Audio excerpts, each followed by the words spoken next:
What kind of guitar you want? Well, it's so hard for them to explain it. So I start that conversation by saying, what don't you want? What do you not want to have? Because they can identify, it's more identifiable, the problems that they, they say, well, I don't like this, I don't like that. Welcome to Life with Strings Attached. I'm your host, Jamie Gale. Today we sit down with one of the most celebrated living luthiers, John Monteleone, a maker whose instruments have graced museums, concert halls, and the hands of some of the world's finest musicians. From his Long Island workshop, John crafts guitars and mandolins that are as visually captivating as they are sonically inspiring, instruments where Art Deco elegance mixed with timeless tones. His work expands the tonal palette of the archtop guitar, inviting musicians to explore new colors, new expressions, and new possibilities. In this conversation, we talk about his design philosophy, his love of materials, and the spirit of play that defines his craft. John reminds us that great instruments are built not only for today, but for generations to come. I thoroughly enjoyed my conversation with John Monteleone, and I hope that you do as much as I did. I'd like to do a little segment called In the Words of the Maker. Yeah. And that is, to you, how do you describe Monteleone guitars and mandolins? What is the essence of that? Can you describe the character of your brand, of your craft? Yeah, I think I can. Usually this is based on the feedback that I try to get from those musicians that I built for. And it seems to be that they will tell me, they come to me for my sound. Okay, what does that mean? Well, it means the tonal response that they are getting from the instruments, be it the guitar or the mandolin, is something different. They tell me that it allows them more room to explore tonally. And that is one of my ambitions anyway, is to give them that extra ounce of the ability to explore the fretboard and to allow new expression, new ideas, things to come along. And that has happened. So I think I try to expand the tonal palette that can be available to the musician. Something inspiring. You know,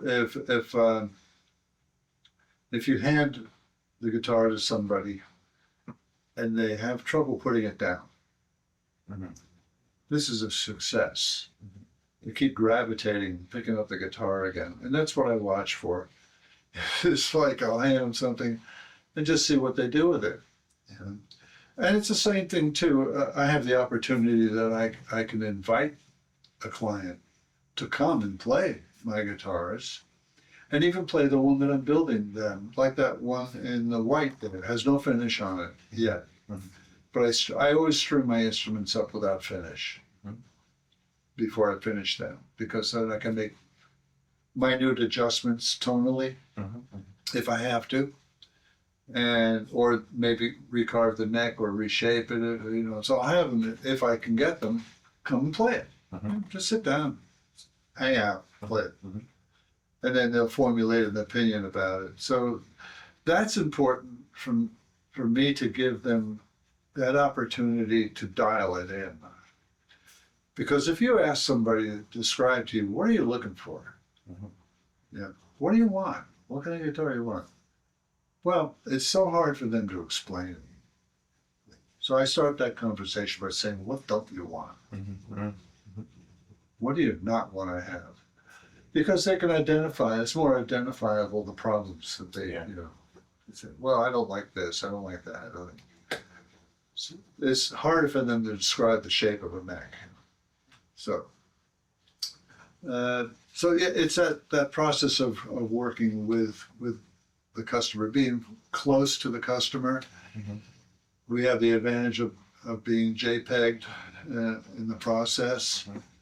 which I do. So they follow the build, they become a part of the build. So I've always been doing that, even back in the film days, shooting film. But I realized that it was important to have them become a part of the project, if we could. That not every case was like that, obviously. If you build a guitar and it goes out there in the world. But that's another thing too, is you're building a guitar not only for the person, you're building for the next generation, and the one after that, and the one after that. The guitar is going to end up in a variety of hands, perhaps, and get passed down. So I learned that lesson from violins and classical guitars too, I guess. We've now lived long enough where these instruments are passing through hands, generations. So you want to be building for the generations to come as well. What is it you're building? What is a Monteleone? The Monteleone is a guitar with a high degree of tonal balance, evenness, projection, sonority, overtones, strong fundamentals, balance, and playability. That's the guitar in simple terms. And by the way, if you want to look at it once in a while, okay. It's a thing of beauty, by the way. What kind of beauty? Well, the materials. It's about the materials as well. Because the kind of materials you selectively allow to come through your door. There's a high rejection rate right there. What you allow to come through the door is special stuff. It's tonally good. And some of it's tonally great, depending on how you're going to cut that wood. So that's the part of knowing what to do with it. You've got it, what do you do with it? You can abuse it, or you can, make it happen. So that is part of the process I really enjoy. Like if I can go, like we did in the documentary film, going to Europe, going to Italy, picking out wood, talking to the wood guy, going through the stash, knocking on wood, tap, tap, listen, feel it, hear it. These are tactile things. These are evaluation all the way. Choices all the way. That's the advantage I have on building any one of my instruments. Okay. All right. And why do you make the aesthetic choices that you make? So, because your guitars do have a distinctive style. Can you give voice to the aesthetics of your guitars and what that style is that defines the Monteleone guitar? Well, I think balance of design, something that allows the instrument to be simple, yet a little bit more than that. So, and not just be window dressing. That idea never appealed to me. So it's about allowing the materials to shine in ways that they can shine. And there'll be individual cases for that, depending on the guitar being built. For example, this guitar over here.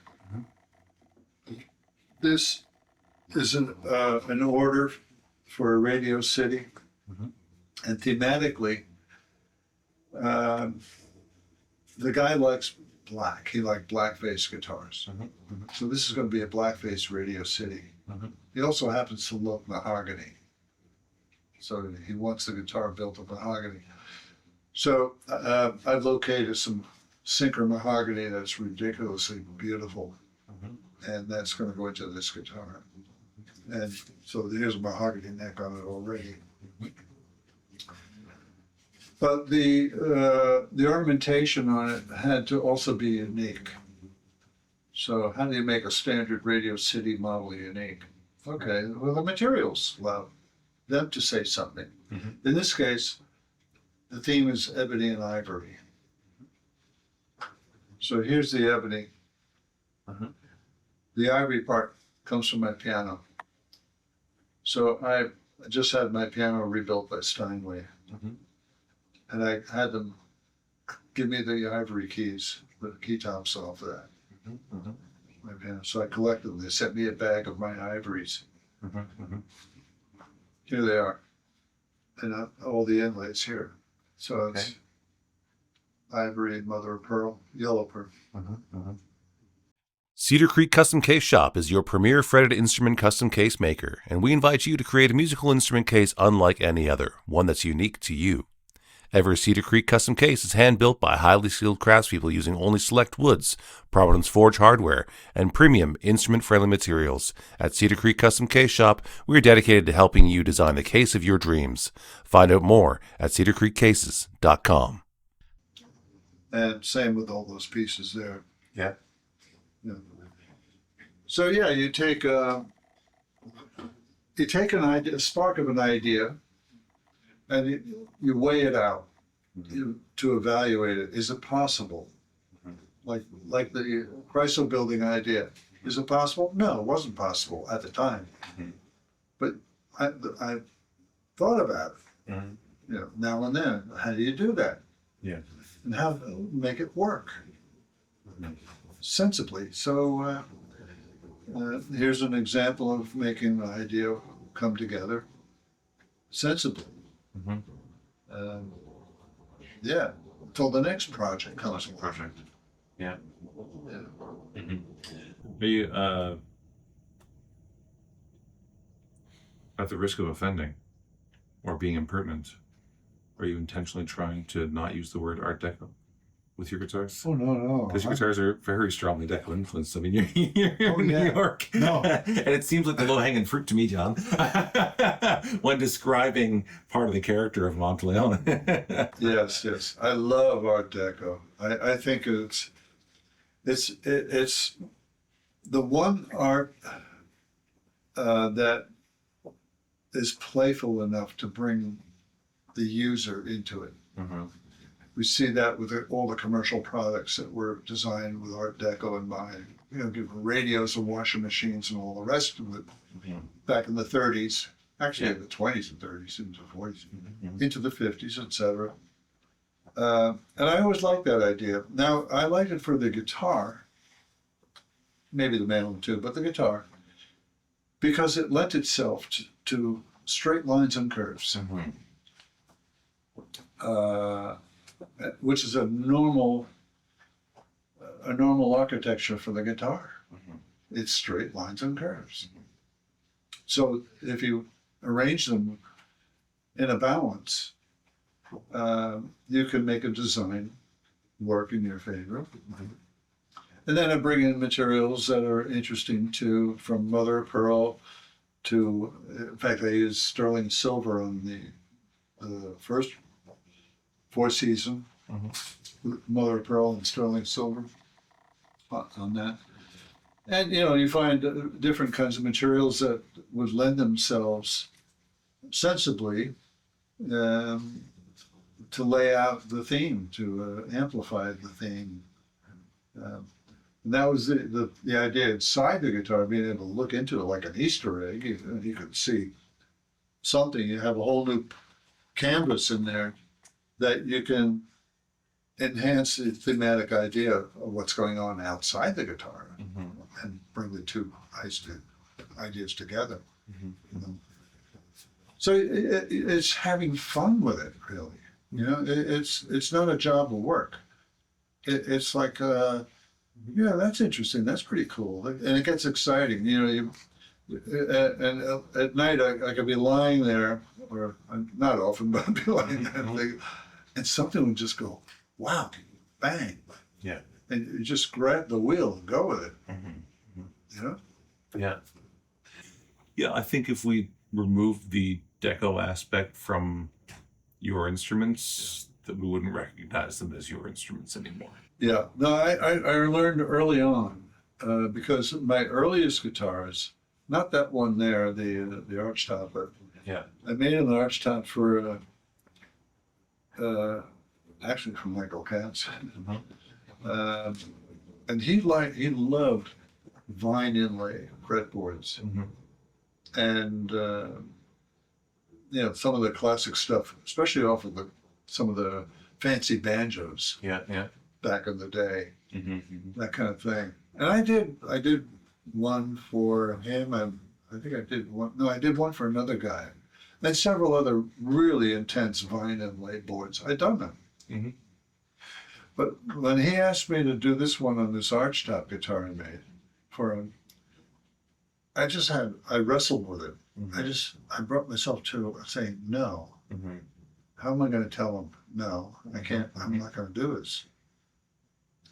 And he wasn't necessarily into the Radio City design. So, and this design is reflective of Radio City using the light rays and that kind of influence in the design staging. And I wasn't particularly into it until I did one. I was working on a Radio City fretboard, and he looked at it and said, "Wow, that's really nice." I said, "Yeah, I'll put that on your guitar." And from then on, I never looked back. I never did, the fancy vine inlays and all that stuff. I was done with that. Yeah.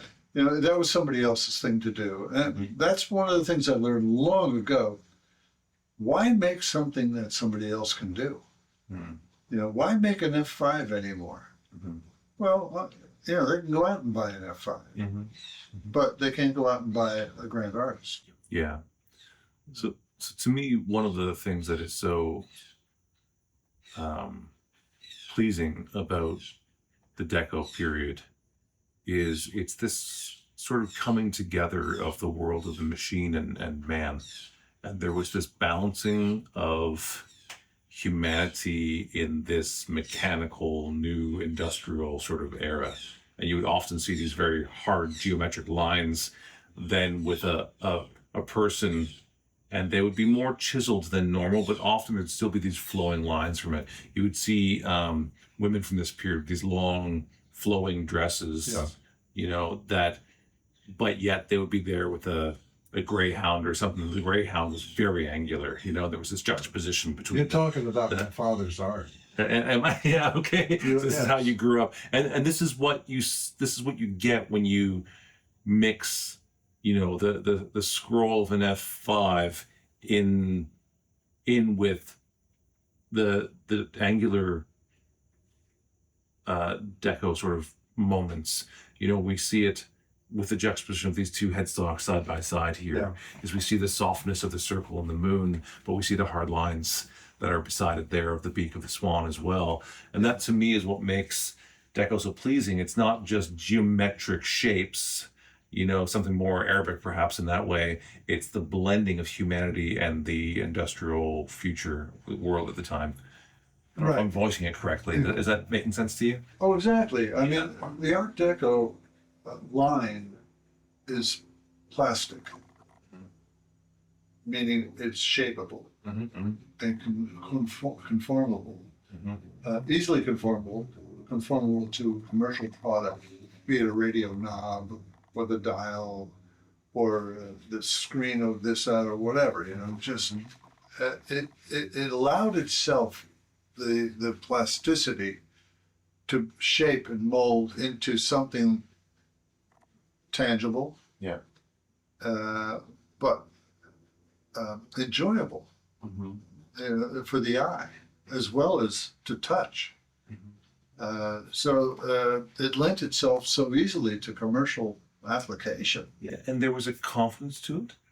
There was a confidence about strength, and often if you look at these sort of side profiles of these images in the Deco period, They were often looking up. They were gazing into a bold new future, is the feeling that I get when I see these pieces. They weren't ambiguous. They weren't down on themselves. These deco pieces are confident, and they're walking upright into the future.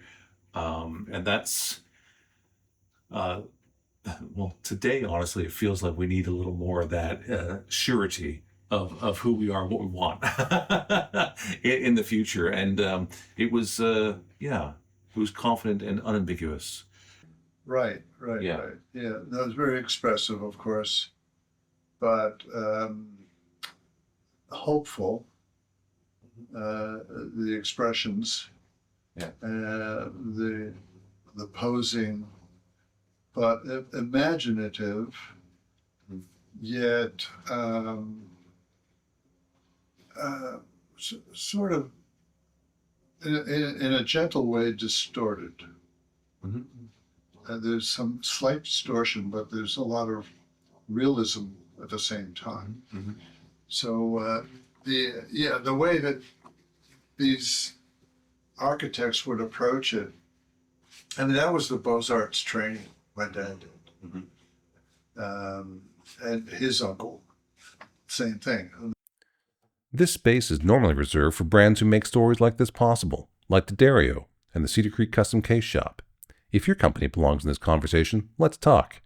We partner with brands who value craft, culture, and the quiet power of a well-placed idea. Another Beaux-Arts graduate with all the ornamental architecture work. Yeah. So I grew up in that environment. It was all around me. Not that I was really paying much attention to it. Mm-hmm. It just seemed normal. Yeah, it's part of your narrative. It's your world. Exactly. So when it came time for me to apply it, it wasn't a challenge at all. Mm-hmm. It was just so easy, natural. Yeah, it's authentic in your work, and honestly, Art Deco is one of those words I hear bandied about a lot from guitar makers. Right. It's well, at the risk of getting in shit here, it's just kind of one of those ignorant statements they make that they don't know much about it, but they can say Art Deco, and it sounds a bit impressive when they say it. But it seems to me, one, if I were to remove that character from your guitars, it would cease to be a Monteleone. And two, when I see it, your application of it, I can't criticize it. I think it's well done, and it seems natural, and it belongs there. Yeah. So, Yeah. well done on that side. Thank you. Yeah. No, it's functionality is a good part of Art Deco. Mm-hmm. You know, even like the knobs, Mm-hmm. Mm-hmm. just doing the knobs, I wanted something that would stylistically go with the ornamentation, of course. Mm-hmm. Small detail, but simplicity allowed me to take a button, a real simple button, and Mm-hmm. cut it to do that. Mm-hmm. And of course, it's a long process on how to make that turn it into reality. Yes. Also, the truss rod cover Yes. design. Mm-hmm. But it's just something that had to belong Mm-hmm. to complete the detail. Mm-hmm. You know, and detail is something of a balance. It's a challenge Mm-hmm. to get detail and still have the guitar and really be the fundamental thing that it has to be. Yeah. It has to serve that purpose. Yes. Yeah. Yeah. And people have to be able to sit down and enjoy it, Mm-hmm. you know, onto just simple what it is, simplicity of a musical instrument Yeah. that allows them to express freely what they want and inspire musically enough to want to continue to pick it up again and have a hard time putting it down. Yeah. And then, okay, by the way, look at this, you know. So it's kind of the icing on the cake in that regard. As the maker, I think I understand your perspective on that. Although I think it needs to be challenged, because people at first, you have no choice but to be confronted by the look, right? If they're not drawn to the look of your instrument first, they don't get to the point of picking it up. They don't get to just we're not in a blind room and hearing instruments and then saying, and I hope it looks good. We're seeing them on the book and the internet at a show in a musician's hands. Like, what is that? And then you find out it's a great playing and performing instrument. So the reason I said the way I said it was because there are those times when I'd walk into a room and the whole purpose of what I'm looking at was to attract your eye Yes. before being attracted to play it, to hear it, Yes. which is a reverse point of view for me. Yeah. You know, the playability has to sell the whole thing and not rely so much on the look. But what you're saying, I understand too, is that the look is what they're going to see first. Yeah. You're going to see it. That's why and it becomes not someone else's. It becomes identifiable. Yes. You know, an identifiable thumbprint sound. That you asked me what my sound is about, why people come to Monteleone. Well, it's the thumbprint. It's identifiable through whatever instrument you pick up from me, or from D'Angelico, or from D'Acquisto. Yeah. I can identify that. Just like a violin guy, you know, those who know. Yeah. You know, they just see the thumbprint of Guadagnini or whoever it is. And they just know it. And why that is because that thumbprint shows in not only the tool markings in the wood, which is identifiable, all the little minutiae, the glue, the struts, the wood, the materials, how it's put in, how it's cut, all of that minutiae is identifiable, and the sound is the end, the culmination of all that. That idea never left me. I've had somebody ask, have you ever trashed an instrument because it didn't meet a qualification? No. No, I wouldn't allow it to happen. No. Can I put a caveat on that? Do you have any instruments that you haven't finished because you don't quite know how to finish it yet? No, I would say no. I would have one or two that I know where I got to go with it. It's just I got to figure it out. I mean, I can get there. I just got to figure it out. Yeah. Like the last one I did was Calypso, and that was thematically, reflective of the Caribbean. You know, I like about any of my designs. I like the imagination to be a real part of it. I don't want the idea of the theme of it to be so explicit and so obvious. To me, it just takes it down the wrong street. It's like you hit clobbering somebody with that idea. Right. But I've had people say, "Oh, they look like sails, or they look like this, that, or the other thing." Oh, fine, that's what you think. That's part of the allowing people to play with it. Visually, you look at it and say, "That reminds me of this or that." Okay, great. Yeah. Specifically, no, it's not. It's not a sailboat Right. or the sail. Yeah, it just is what it is. Yeah. And that's why really specific, a very specific, realistic design. I'm not there. Doesn't do much for me, but imagination is a real part of it. What do you think? Play me something. Yeah. Oh, what do you think? That's the nature of people's, wonder, the wonderment, the curiosity. They become a part of it. Do you think that helps you enjoy a better life? Oh, definitely. Definitely. It's thoroughly enjoyable. I love sitting down with a customer or a client to come in and they play. And quite often I would encourage them to come, just sit down and play.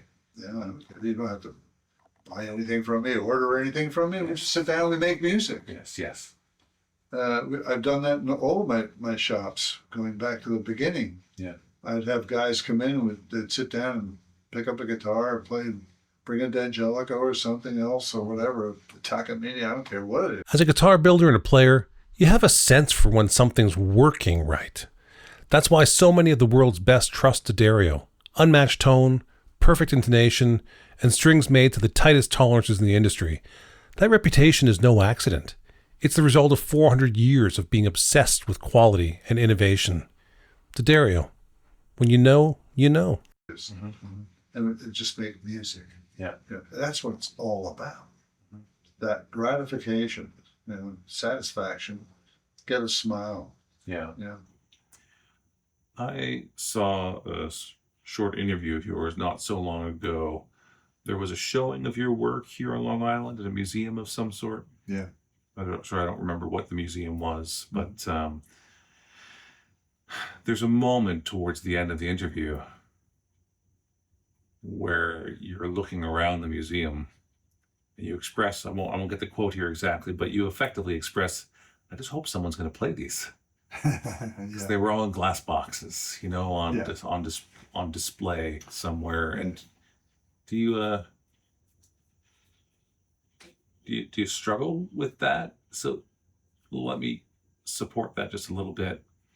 You have to be aware, although hopefully not too conscious, of the fact that your work and your career has been put on a pedestal. You've been elevated by people around you.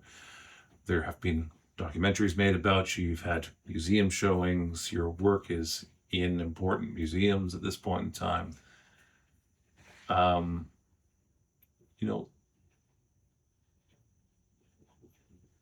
Are you conscious of that? How does it affect the psyche of the guitar maker today? And how do you wrestle with that or not? Is that too personal? No, not at all. I don't wrestle with it. I feel fortunate, of course, and blessed. One of the things I enjoyed, if we go back to the Four Seasons, for example, I was very happy to have them go to the Metropolitan because I know they play their instruments. They play their collection. And a museum environment is important for a bunch of reasons. One is that they will preserve and protect the instruments and the history of them. They want to tell a story and preserve that story for generations to come and put the instruments on view. Yeah, you can look at them, but how about hearing them? So yeah, they'll of course make video, sound bites on all the instruments and so forth. But they've been known to take their instruments and present them in live performance. And I knew that from the beginning. I said, yeah, that's great. I like that. The Long Island museums, that was last year, they presented almost 50 of my instruments. They brought in from... How did they even get 50 instruments? Well, they tapped into collectors here and there and some people that we all knew. And we tracked down some stuff and brought them over there. Again, it's like, how does this happen? It happened. That they wanted to put that up. And I always insisted that the instruments be played when they're being presented, at least in the beginning. And yeah, what you do with them once you have them, once you own them. So the Met, when there was a presentation performance that we had brought back the original musicians and played the performance with them. And then over at the museum here, we brought in some musicians to play various instruments and so forth. So that worked out really well. And then I have my own festival. It's an annual festival. that takes place in Stony Brook. At the venue is called the Jazz Loft. And next year it's going to be held in October. I believe it's October 15 or 16. And it's a 3-day festival. And this year we had Jonathan Stout and Eric McIntyre playing acoustic archtops. Anthony Wilson's been there with his organ trio. John Pizzarelli, his trio. We had Martin Taylor we had last year. And Frank Vignola, who's also from Iceland, by the way. And then we some from Europe. We brought in some musicians from over there too. Dario Napoli, I don't know if you know him in Italy. Don't. I want a pizza. No, thanks. Yeah. I'll give you a CD before you leave. It tells a story about a particular guitar that I built, along with Marian McAferry being advisor on it and so forth. But, and so that guitar the owner of it had taken it to Italy and had it recorded with Dario and his trio, a phenomenal guitar player. So that's that recording, and the story's in there. There are all these little things that happen that come along. They're tremendous. It's so. What is interesting to me is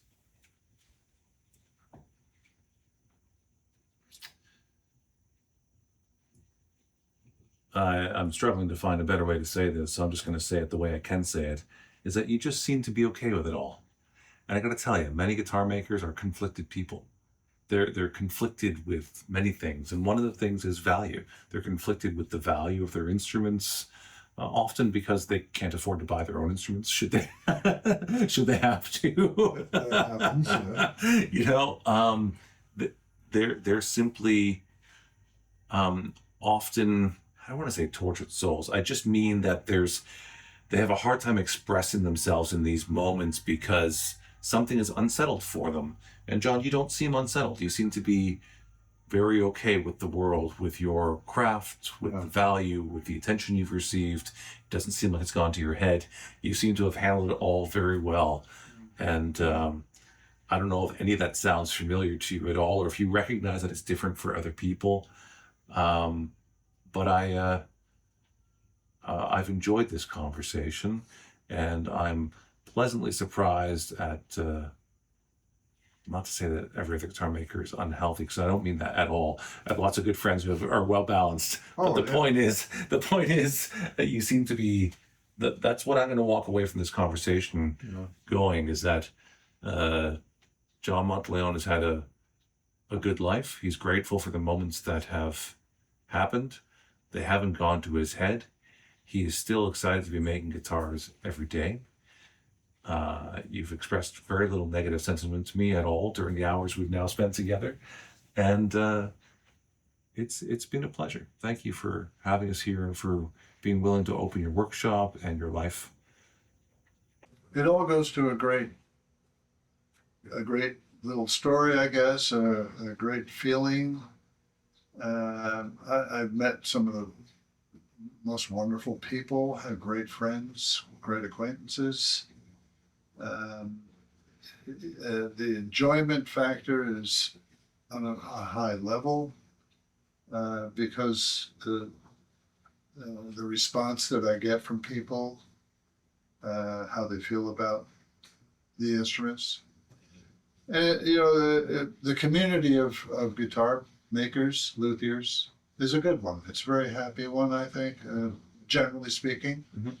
I always wish everybody success.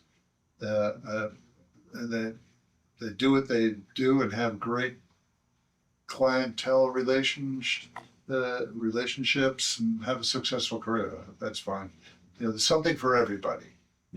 There's something for everybody out there. And I'll do my part. You can do yours. and happy we be. Yes. Yeah. Great. Well, thank you. Thank you for being on Life with Strings Attached. I appreciate it. My pleasure, really. Thank you very much for... You've been listening to Life with Strings Attached. If today's conversation meant something to you, consider passing it on.